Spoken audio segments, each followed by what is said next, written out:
Semangat pagi Bapak Ibu Guru dan anak-anak sekalian. Bagaimana kabarnya hari ini? Masih tetap sehat? Masih tetap semangat ya?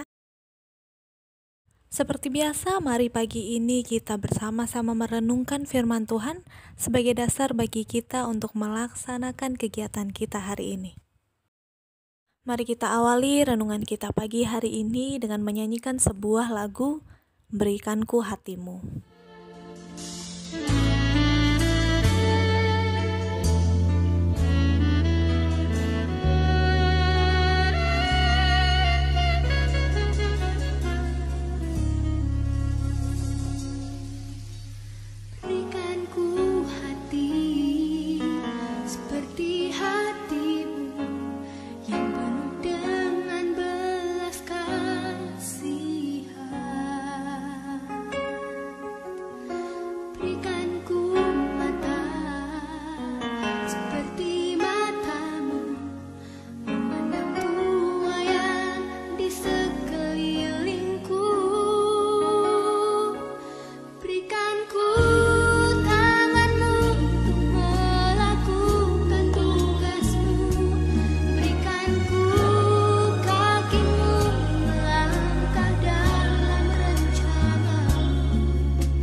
Selamat pagi Tuhan, selamat pagi Yesus, selamat pagi Roh Kudus.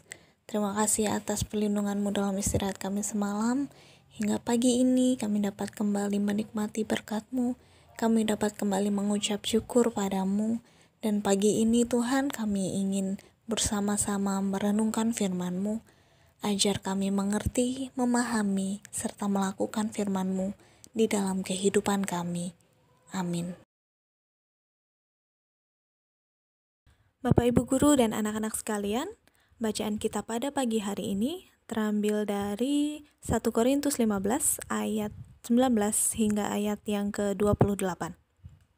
Sekali lagi, 1 Korintus 15 ayat 19 hingga ayat 28. Saya akan bacakan untuk kita semua. Jikalau kita hanya dalam hidup ini saja menaruh pengharapan pada Kristus, maka kita adalah orang-orang yang paling malang dari segala manusia. Tetapi yang benar ialah bahwa Kristus telah dibangkitkan dari antara orang mati sebagai yang sulung dari orang-orang yang telah meninggal. Sebab sama seperti maut datang karena satu orang manusia, demikian juga kebangkitan orang mati datang karena satu orang manusia. Karena sama seperti semua orang mati dalam persekutuan dengan Adam, demikian pula semua orang akan dihidupkan kembali dalam persekutuan dengan Kristus.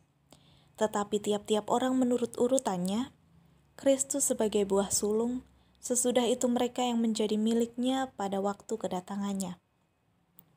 Kemudian tiba kesudahannya, yaitu bila mana ia menyerahkan kerajaan kepada Allah Bapa, sesudah ia membinasakan segala pemerintahan, kekuasaan, dan kekuatan.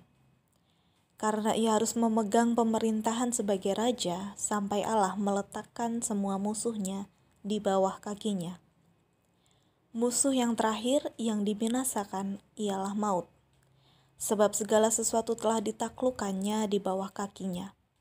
Tetapi kalau dikatakan bahwa segala sesuatu telah ditaklukkan, maka teranglah bahwa ia sendiri yang telah menaklukkan segala sesuatu di bawah kaki Kristus itu tidak termasuk di dalamnya.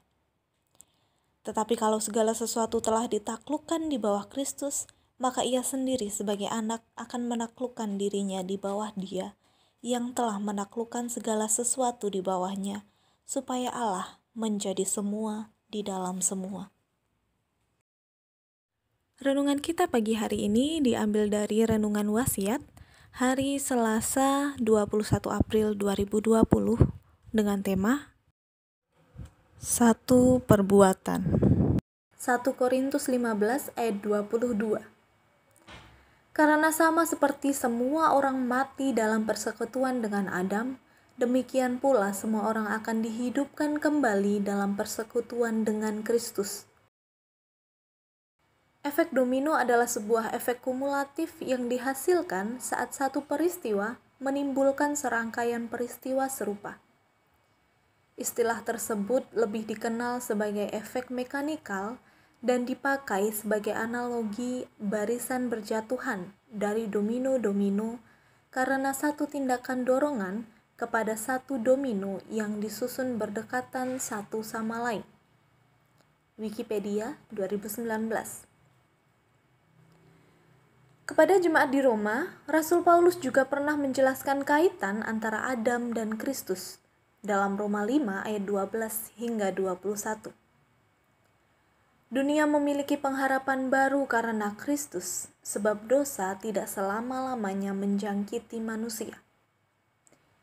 Jika karena perbuatan Adam manusia ada dalam ikatan kuasa dosa, maka karena perbuatan Kristus manusia ada di dalam ikatan kuasa kasih anugerah Allah yang menyelamatkan. Kristus menjadi jalan masuk pada kehidupan yang baru bagi setiap orang yang percaya.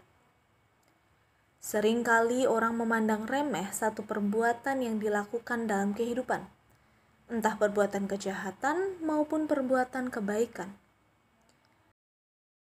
Ada yang beranggapan bahwa satu perbuatan jahat dapat dimaklumi ketimbang perbuatan jahat yang banyak.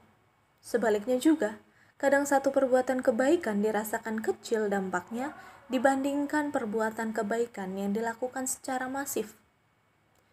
Namun, kini kita menyadari bahwa satu perbuatan, entah kejahatan atau kebaikan, berpotensi menghasilkan dampak yang besar bagi dunia ini.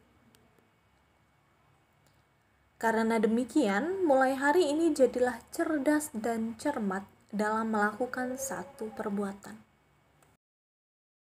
Jadi Bapak, Ibu Guru, dan anak-anak sekalian, renungan kita pagi hari ini mengingatkan kita bahwa satu perbuatan yang kita lakukan, baik itu kejahatan maupun kebaikan, dapat memberi dampak yang luar biasa bagi orang-orang di sekitar kita. Jadi, mana yang mau kita pilih? Berbuat kejahatan atau berbuat kebaikan? Tentunya kita harus memikirkan dampak apa yang akan terjadi dari perbuatan yang kita lakukan. Keputusan ada di tangan kita. Mari kita berdoa. Terima kasih Tuhan atas firman-Mu kepada kami pagi hari ini yang mengingatkan kami untuk kami tetap mempertimbangkan dampak dari setiap perbuatan yang kami lakukan. Ajar kami Tuhan untuk kami memilih perbuatan yang baik sehingga kehidupan kami dapat menjadi berkat bagi orang-orang di sekitar kami, terlebih memuliakan nama-Mu saja. Terima kasih Yesus. Tak henti-hentinya kami berdoa bagi Indonesia dan dunia saat ini yang masih dalam pandemi COVID-19 atau Corona. Ya Tuhan, kami berharap dan berserah kepadamu. Kiranya semua ini segera berakhir sehingga kami dapat kembali beraktivitas seperti biasa, tanpa ketakutan, tanpa kekhawatiran, ketika kami harus bertemu, berjumpa, bercanda tawa dengan orang lain.